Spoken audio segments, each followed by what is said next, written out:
교회는 첫 번째 그리스도의 집이다 그랬습니다. 교회는 누가 주인이에요? 예수 그리스도가 주인이다. 교회 올 때마다 누구를 떠올려야 되죠? 예수님을 떠올려야 하는 것입니다. 그래서 우리는 최초의 교회를 살폈어요. 그래서 가정 같은 교회, 교회 같은 가정. 그래서 교회 같은 가정. 하나님은 그걸 원하신 거예요. 그래서 교회라는 것이 따로 필요가 없었죠. 그냥 가정이 교회고 인류가 교회이기를 주님은 원했던 거예요. 그게 에덴이잖아요. 근데 거기서 나와서 교회가 필요한 거예요. 교회가 필요한 구별이 되는 거예요, 이제는. 그리고 이제 광야 교회가 시작이 되는 것이죠. 이 광야 교회. 그래서 광야 교회에 대해서 여러 가지 여러분 말씀을 떠올려 보시기를 바랍니다. 자, 오늘은 교회는 성령의 전이다. 성령의 전. 자, 이 말은 무슨 말이냐면 교회 안에는 성령이 머물고 있는 것이다. 이게 정체성이고, 그리고 성령이 머물도록 해야 한다. 이겁니다. 그리고 교회가 많은 일들을 해야 되겠지만은 무엇보다도 성령이 그 안에서 운행하도록 해야 된다. 그런 시스템을 만들어야 된다. 그걸 추구해야 된다. 이것을 말해주고 있는 것이죠. 자, 그 당시 성전은 유일하게 딱 한 개였습니다. 그러니까 성전이 우상시대였죠. 똑같은 병행 구절인 요한복음 2장에서는요. 예수님이 이 성전을 허물라 이렇게 말씀하세요. 그걸 듣고 사람들이 경악을 해요. 그러면서 뭐라고 예수님 말씀하시냐면 이걸 내가 3일 만에 다시 세우리라 이렇게 말을 해요. 여러분, 이게 말이 안 되는 거예요. 그 사람들 입장에서 볼 때는 저 젊은이가 완전히 맛이 간 거예요. 이 성전을 46년 동안 지었거든요. 근데 3일 만에, 지금 기술도 불가능한 거죠. 그들은 육적인 것만 생각하는 거죠. 근데 예수님은 그것을 이제 부활로 표현하신 거예요. 그래서 자기 육체를 가리킴이니, 자기 육체를 가리킴이니, 주의 전을 사모하는 열심히, 이렇게 말씀하고 있어요. 그러니까 주님의 그 본질적인 그 주님의 시각은 뭐냐면 건물이 아닌 거죠. 이 건물이 아니고 예수님 보는 시각은 그 안에 하나님이 계신 것이다. 하나님이 계셔야 성전이지. 그러니까 내가 걸어다니는 성전이다. 그게 이제 사도 바울은 나중에 여러분이 성전입니다. 여러분이 성전입니다. 이렇게 이제 이야기를 하는 것입니다. 이제 초대교회를 이제 지나면서 사도 바울이 이 성전의 개념을 교회로 이렇게 바꾸죠. 그래서 그때 당시는 회당이 있었어요. 성전은 딱 하나밖에 없었기 때문에 다 모일 수가 없었죠. 그리고 회당은 바벨론 사건을 통해서 이제 성전을 올 수 있는 환경이 완전히 끊어졌어요.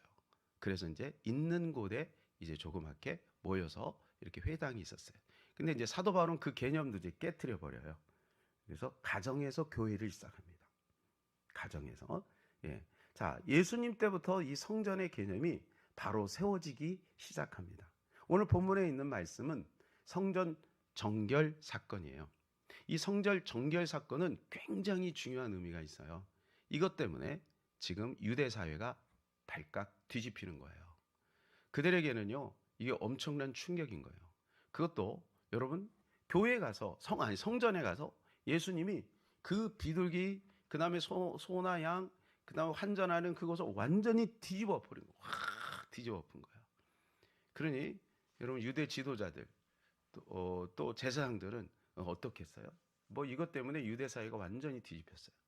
요거하고 안식일 논쟁, 안식일의 개념을 완전히 깨트려 버렸어요. 안식일의 개념. 안식일의 개념이 뭐냐? 안식일 개념은 그들이 전통적으로 정해놨어요.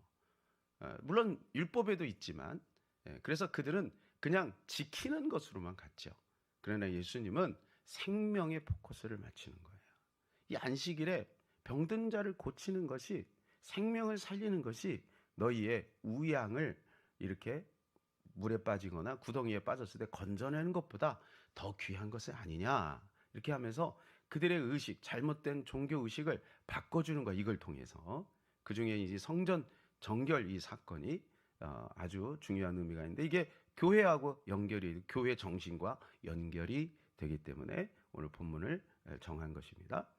예수님이 어느 날 예루살렘으로 갔어요. 의도적으로 가신 거예요. 그래서 앞뒤로 무화과 사건이 있어요. 그래서 들어가셔서 예수님이 이 성전 정결 사건을 하시는 거예요. 상을 뒤집어 엎고 채찍으로 막 때리면서 다 나가라 막 이렇게 하셔요. 자, 15절을 한번 읽어볼까요?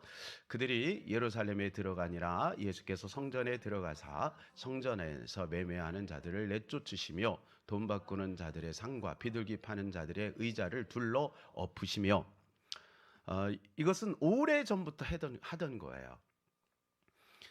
우리가 잘 알듯이 제사를 지내려면 정결한 양이나 소로 해야 돼요. 그런데 멀리서, 예를 들어서 뭐 저 위에 단 뭐 이런 곳에서는 뭐 예루살렘까지 오려면 거리가 상당하죠. 근데 뭐 그 우양을 자기 집에서 아무리 정결해도 데리오다 보면 뭐 다리도 상하고 상할 거 아니에요. 예, 그러니까 이제 이 성전 주변에서 이거를 이제 돈을 가지고 오면 이걸 바꿔주는 거예요. 편리하게 바꿔주는 개념. 그 다음에 성전세를 내려면 아무거나 되지 않는 거예요. 또 그 동전으로도 바꿔주는 행위를 한 거예요. 어떻게 보면 굉장히 좋은 일 아니겠어요? 근데 그것이 성전 안까지 밀려서 들어온 거죠. 그래서 예수님이 지금 작심하고 간 거예요. 작심하고 이거를 개혁하는 거예요. 뒤집어 엎는 거예요. 여러분, 이것은 그들을 미워서가 아니에요. 이것은 그들을 사랑하기 때문에 그러는 거예요. 우리나라가 종교개혁을 일으킬 때 종교개혁도 마찬가지죠. 하나님이 하셨고 루터가 마음에 엄청난 갈등이 있었지만 그러나 그것을 하는 거죠. 여러분, 오늘날도 개혁이 필요하다 그렇게 이야기를 합니다. 이유가 뭐냐 하면 이 종교 지도자들이 잘못된 거예요. 이들은 지금 기득권과 결탁해서 이 중간 이익을 착취하고 있는 거예요. 그러니까 교회가 어떻게 됐어요? 사행 집단으로 변한 거예요. 경건이라고 하는 이름을 내세워서 거기에 이익을 취득하는 거죠. 여러분, 이러한 것들은 지도자들의 잘못인 거예요. 그래서 예수님은 그래서 바리새인과 서기관들을 향하여, 제사장들을 향하여 뭐라 그래요? 심한 욕까지 하지 않아요. 잘못된 거야 너희들, 그렇게 하면 안 된다. 예수님 말씀하시는 거죠. 좀 오늘날 우리 그럼 교회를 한번 우리가 돌아볼 필요가 있는 겁니다. 그래서 교회는 과연 어떤가? 교회는 지금 제대로 가고 있는 것인가? 이것을 우리가 한번 좀 살펴볼 필요가 있는 겁니다. 그러면서 예수님이 16절에 이렇게 말씀하시죠. 17절이요. 이에 가르쳐 이르시되 기록된 바 내 집은 만민이 기도하는 집이라 칭함을 받으리라 하지 아니하였느냐? 너희는 강도의 소굴을 만들었도다 하시매, 강도의 소굴을 만들었다라고 이야기를 해요. 여기 두 가지를 예수님이 강조하시는데, 하나는 강도의 속을 만들면 안 돼. 그리고 교회의 본질은 기도하는 거야. 우리의 집은, 아버지의 집은 기도하는 집이 돼야 돼. 이걸 말하는 거야. 자, 강도의 소굴을 왜 예수님이 강도의 소굴이라고 했을까요? 강도는 뭔가요? 빼앗는 거잖아요. 그러니까 뭐 때문에? 이득을 빼앗는 거란 말이에요. 그러니까 지금 이 성전 안이 그렇게 돼버렸다, 전락되었다, 그것을 말해주고 있는 것이죠. 여러분, 성전 안에서, 교회 안에서 우리가 해야 할 일들이 무엇입니까? 교회 안에서 해야 될 일들을 우리는 명확히 알아야 돼요. 이 강도의 소굴을 우리는 교회에서 만들지 않아요. 누가 교회에서 강도의 소굴을 만드나요? 그런데 자칫 잘못하면 그렇게 될 수도 있다는 겁니다. 왜요? 사람 편의주의, 사람 중심, 그렇게 가면 그게 강도의 소굴이 되는 것입니다. 하나님이 정말로 원하시는 그 본질을 잊어버리고 사람 중심으로 가는 거예요. 사람 비율을 맞추는 거예요. 그러니까 어떻게 돼요? 여전도회가 전도는 안 하고 뭐예요? 그냥 바자회만 하는 거죠. 바자회 하는 게 잘못된 게 아니에요. 바자회를 하는데 그 의도가 뭐냐 이거예요. 그 의미가 뭐냐 이거예요. 그래서 그것을 우리가 잘 결정하고 진행해야 되는 것이죠. 또 그 외에도 많은 것들이 있어요. 우리가 뭐 교제를 나눈다라는 것도 중요하지만, 그러나 우리가 그걸 통해서 생명으로 가야 되는 거예요. 그래서 예수님께서 기도에 대해서 말씀하세요. 기도. 자, 이 기도는 초대교회에서 일어나죠. 이제 내일 우리가 살펴볼 건데요. 초대교회에서 기도가 시작이 돼서 뭐가 왔냐? 성령이 온 거예요. 예수님께서 예루살렘 떠나지 말고 너희가 모여서 기도해라. 기도해. 기도해야 성령이 임한다. 그리고 그들이 그 약속을 붙들고 기도하기 시작한 거예요. 기도하니까 성령이 온 거죠. 성령이 오니까 교회가 시작이 된 거예요. 그러니까 교회는 본질이 뭐냐 하면 성령이 머물고 있어야 되는 거예요. 성령이 머물고 있어야 되는 거예요. 그래서 여러분, 우리 교회가 성령이 머물도록 우리는 기도해야 될 줄로 믿습니다. 우리끼리만 잘해보자. 물론 그런 생각은 아니지만, 그러나 결과론적으로 볼 때 잘못하면 그럴 수 있다는 거예요. 그래서 우리가 첫 번째, 교회는 그리스도의 집이다라고 하는 거. 교회 올 때마다 우리는 누구를 의식해야 돼요? 주님을 의식해야 돼요. 저도 교회 올 때마다 주님을 의식해야 되는데, 주님을 의식하지 않고 뭐를 의식하냐면 오늘 할 일, 야외예배 어떻게 하나, 이런 생각을 하고 올 때가 있어요. 고백합니다. 예. 그래서 우리는 교회 올 때마다 자꾸 예수님을 생각해야 돼요. 교회 올 때마다 우리 교회 안에 성령이 머물도록 해야지. 그래서 주일학교에서 기도운동이 일어나기를 바라고, 우리 중고등부에서 기도운동이 일어나기를 바라고, 여전도회가 모이면 기도하는 그러한 분위기가 되기를 바라고, 남선교회가 그렇게 되기를 바라고, 우리 교육자들도 뭐 회의도 많이 해야 되겠지만 기도도 많이 해야 될 줄로 믿습니다. 그래서 내 집은 만민이 기도하는 집이다. 그래서 기도해서 성령이 이 가운데, 기도하지 않으면 성령이 운행할 수가 없는 거예요. 그래서 사도 바울은 나중에 이걸 이렇게 이야기하죠. 고린도서 3장 16절이요.